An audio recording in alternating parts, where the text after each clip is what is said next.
a moment. I will share my screen.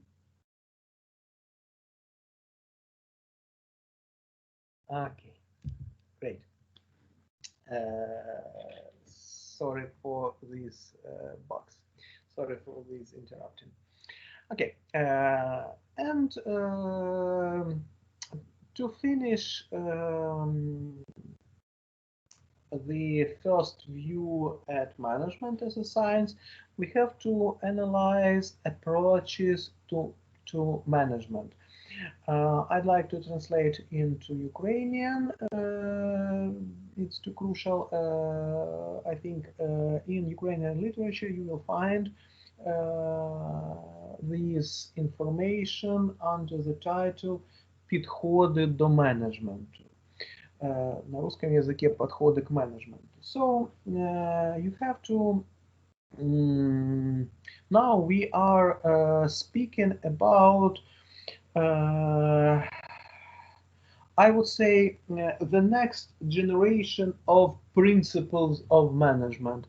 Approach to management is not one principle, but it is like a mixture of some principles of management. And today we will speak about three main approaches to management. And I'm stressing at the beginning of the today's lecture, and I will repeat this information also during the end of our lecture, that you have to use all approaches to management. So it is like rules for a manager. I hope this information was quite transparent, quite obvious for you after our previous lecture connected with Henri Fayol. So it is generally the same, I mean, the same direction. So what rules has to keep the manager has to keep in mind, like this. And today we will speak about three approaches to management. We will discuss process approach to management. We will discuss systems approach to management, and we will discuss contingency approach to management. I will translate into Ukrainian process approach to management, процесний підхід до менеджменту, systems approach to management, системний підхід до менеджменту, and contingency approach to management, ситуаційний підхід до менеджменту. Let's begin with I think, most important approach to management, the process approach to management. This approach says that in management there are four pieces of activity, and we name these pieces of activity as managerial functions. So the managerial activity is also a process. So it's not like only a point at the time X. So it's not like this that as a manager, it is possible for me that I can come, I can do something, and I do not need to do something in future. No, it's a mistake. The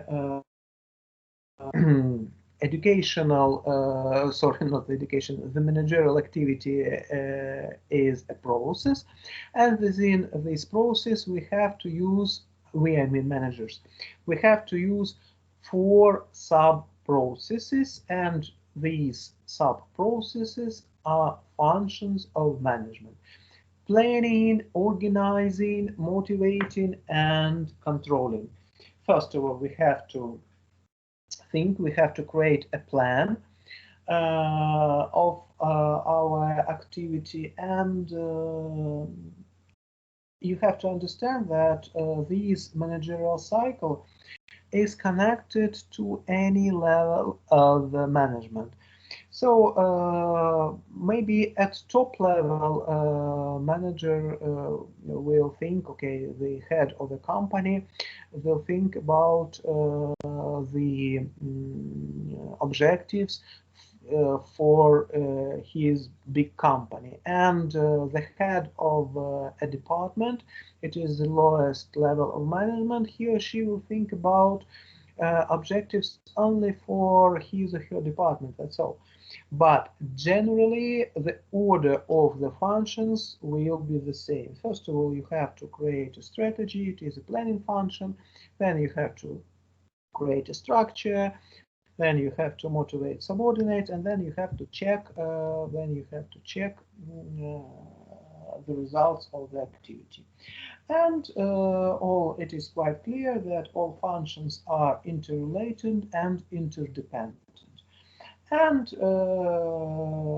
the last statement of process approach, that we have not a line of functions, but we have a cycle of management, and we will speak about it today in a few minutes.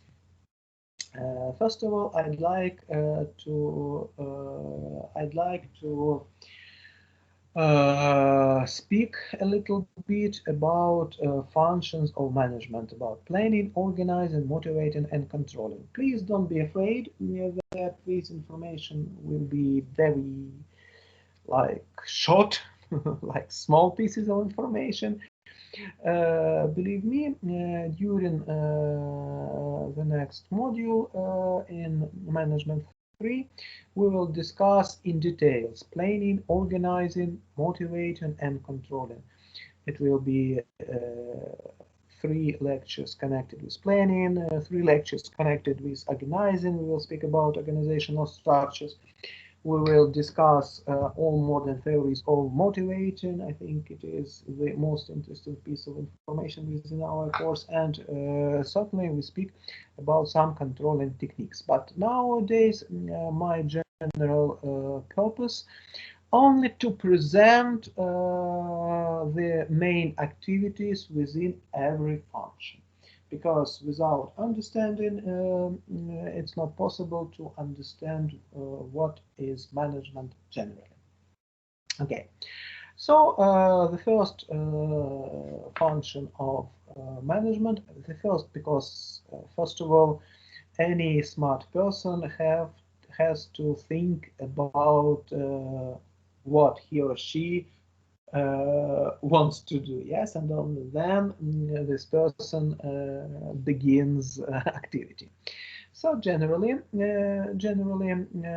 planning, within planning, a manager must find answers to these 3 questions. Where are we now? It means that we have to conduct analysis of external environment of the company and of internal variables of the company. If speaking about external environment with group on management and organization, we are we are working at this problem within course from fundamentals of business analysis. We are searching the place for our company in current situation in external environment, and other groups they also will have this information in other subjects. The next question, the second question, we have to understand our desirable position in future in external environments. So, for example, now we understand that we are satisfying this need, but after the analysis of external environment, it was discovered that there are some more clients who are not satisfied with the standard product, for example, and it is possible to satisfy their need in the better way. So for this purpose, we have to, for example, produce some other product, or maybe the same product but with a little bit different features. Yeah. So generally, it is the place for our company in future. The place means how we see our company in 1, 5 or 10 years. Why I say in 1, 5 or 10 years? Because any company has not actually company, but managers of any company must have short-term objectives, middle-term objectives, and long-period objectives, long-term objectives. And the third question, which must be answered within planning function, is how we are going to get there. It means that it's not enough only to select a target. The question means that it must be obvious for you as for a manager what activities, what tasks should be done, should be completed to get to the place which which had been mentioned at the second question. And if we mix everything, the answers to all these questions, so it is a strategy of a company. So that's why I decided to put this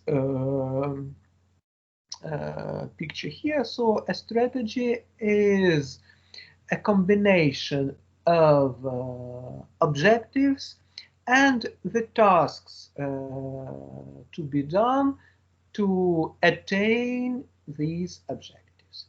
We will speak about strategy in details. Believe me, we will speak what is the main objective of the company that it is missing, but generally the strategy is a mixture of objectives and the ways or tasks which must be completed, must be done to attain all these objectives. And please keep in mind that if you select only objectives, only some targets, without selecting tasks, or you select some tasks without understanding the general objectives for your company, it's not a strategy. It's just some pieces of the information which can't be used because it's like only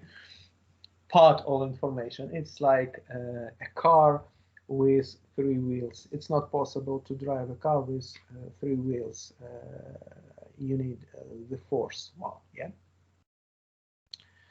The second function of management is organizing. The second function of management, in order, the second, I mean, is organizing. The result of organizing is building the organizational structure. So at this stage, we are selecting tasks, and here we have to delegate every task to our subordinates. So when speaking, you have to do this, you have to do this, you have to do this. We are speaking about horizontal dividing of labor. And if speaking about the situation that you as a manager, you will say, okay, so there are 3 persons, you are the head of this small group of people, so you will have to manage them. In this situation, you are speaking, you are using vertical division of labor, and mixture of horizontal and vertical division of labor means organizational structure. Here at this very picture, it is the most simple picture, I would say. You can see both horizontal dividing of labor and vertical dividing of labor. And it must be obvious for you that generally organizational structures must be built not only for only one task, but it must be built, I wanted to say forever, maybe not forever, but to solve all challenges for our organization, not only now, but also in future. Having said the tasks for the organization, for every subordinate, you have to motivate them. You know, we will speak during the lectures connected with motivating. We will speak about different theories of motivating. Believe me, we will discuss at least 6 theories of motivating. But what is common among all theories of motivating? The same is that a manager must provide an incentive for everybody. Maybe it is a rather strong word, must, but it was my decision to use this word, not should, not has to, because it is really very important to understand that everybody has his or her own needs. And nobody is going to his or her working place keeping in mind, okay, today I will go to my working place, today I will help to get bigger profit to my company. Everybody keeps in mind their own needs. Somebody needs more money. Somebody needs some symbols of importance, of his or her importance to this organization. Okay, there are a lot of needs, and we will discuss how to take into account all these needs. But what you have to understand now, that everybody has his or her own needs, and if the manager managed or succeed to provide an incentive for activities which must be performed to attain the organizational objectives, so only then your subordinates will work for your company. Only in this situation. And generally, when looking for the picture for this screen, I decided to take this one. And generally, it is maybe it is a joke, but generally, if we want these people to run at this direction, we have to provide some benefit for them. And also, just to finish my introduction into motivating, I'd like to say that an incentive means not only positive reward, but also an incentive could be negative. In English, we can say the method of carrot and stick, and in Russian, we name this principle as principle of принцип кнута и пряника.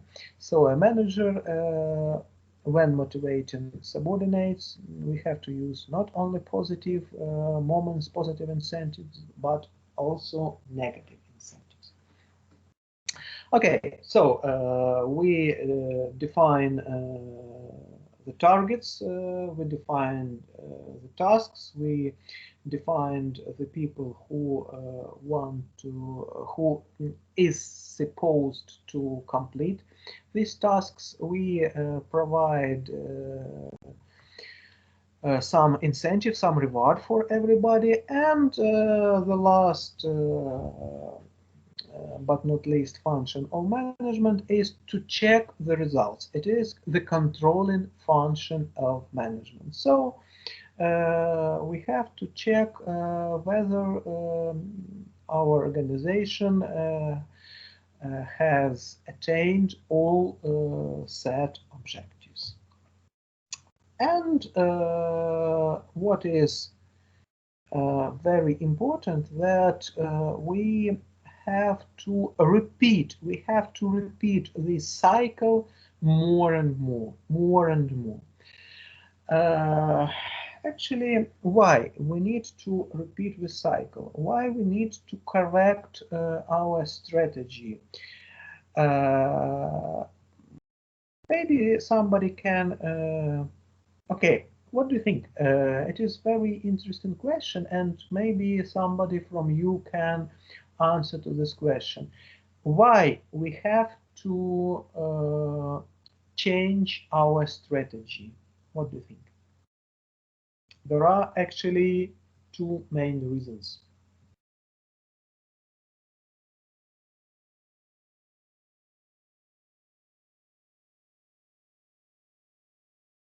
Dear students?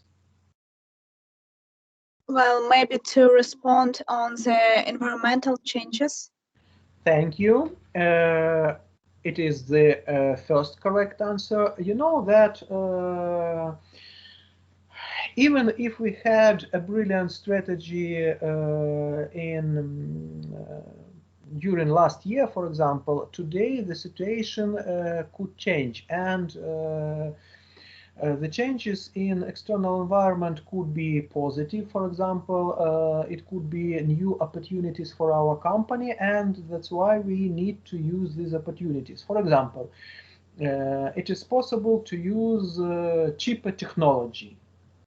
Okay, as I know, now all modern notebooks equipped with like solid SSD drive. It means that it doesn't have any moving parts, and that's why it needs less electricity power. So that's why it is more convenient for a final user. So we found the new technology and we need to use it. And the second answer to this question, why we have to revise our strategy, it could be the situation that we had some problems at planning or at organizing and in motivating. So if we have some problems in here, we have to revise our standards, or we have to revise our organizational structure and methods of motivating. So at the stage of controlling, it could be the situation that we discover that our objectives are not attained. That's why we have to revise our strategy. Or thank you to the lady who said, I don't know your voices, so okay, I will say without name. Thank you, you were absolutely correct that it could be some new changes in external environment, and we have to take these changes into account. And please look at this very picture. This picture is a managerial cycle. And what is very important, that all these functions of management, all 4 functions of management, are interrelated, interdependent, and the process of the management is a process. We need to use this cycle more and more and more. So it's not possible for a manager only once to craft a strategy, to build an organizational structure, to motivate people. No. The manager has to use these functions on and on, on and on, on and on. And this is the main idea of process approach to management. That there are 4 functions, and these functions must be repeated on and on, on and on, on and on. Okay. The second, just a small, I'd like to add that there are 2 linking process, decision making and communicating, and you as a manager will use these linking processes when using process approach to management. The second approach to management is a system approach to management. The system approach to management. First of all, this approach to management says that any organization is a system. A system means that we have some elements, and these elements are interdependent and interrelated somehow. And any organization is a system. And what is more important, that the system approach to management divides all system into closed and open system. Actually, if you want to read some additional information, you will discover that actually in system approach it could be defined the third type of a system, isolated system, but it is close to closed. Sorry for this word, close to closed system. So that's why I decided to use only 2 types of system. Okay, so there are 2 types of systems: closed system and open system. And as an open system has some connections with external environment, and it is quite obvious that all organizations are open systems. It is quite obvious to explain this statement. We need some resources. Then we need some, and under the resources, we have to understand that it's not only like, for example, some physical resources. We need money also, yes. We need human resources to set up our production cycle. Then we need some technologies here in the middle to transform our resources into our outputs, and we need somebody to buy our products or services. That's why any organization is an open system. And some exception from this rule. There is no exception from this, but during management organization we will speak about a vertical integrated system. Sometimes the company can produce raw materials for itself, but anyway we need somebody to buy our product. That's why any company, any enterprise is an open system. And the last approach to management is the contingency approach to management. The contingency approach means ситуативный підхід до менеджменту, якщо перекладати на українську мову. Contingency approach means that everything depends on the situation. The general view of the general methodology of this approach will be the following. First of all, the manager must know all approaches and instruments of management. Then every manager has to understand that any technique has its advantages and disadvantages. For example, there are two ways of producing cars. To use assembly line and to produce, it lets us to produce cars in big numbers. And it is also possible to produce a car with handmade technology. And as you know, some cars in Italy are handmade now. It doesn't mean that we are not using some instruments. It means that the production of some cars is unique. Some cars are being produced only in one unit or maybe 2, 3, not more than 10. So can we say that it is better to use the first or the second techniques? No. Every technique has its own advantages and disadvantages. Yes, if we are using the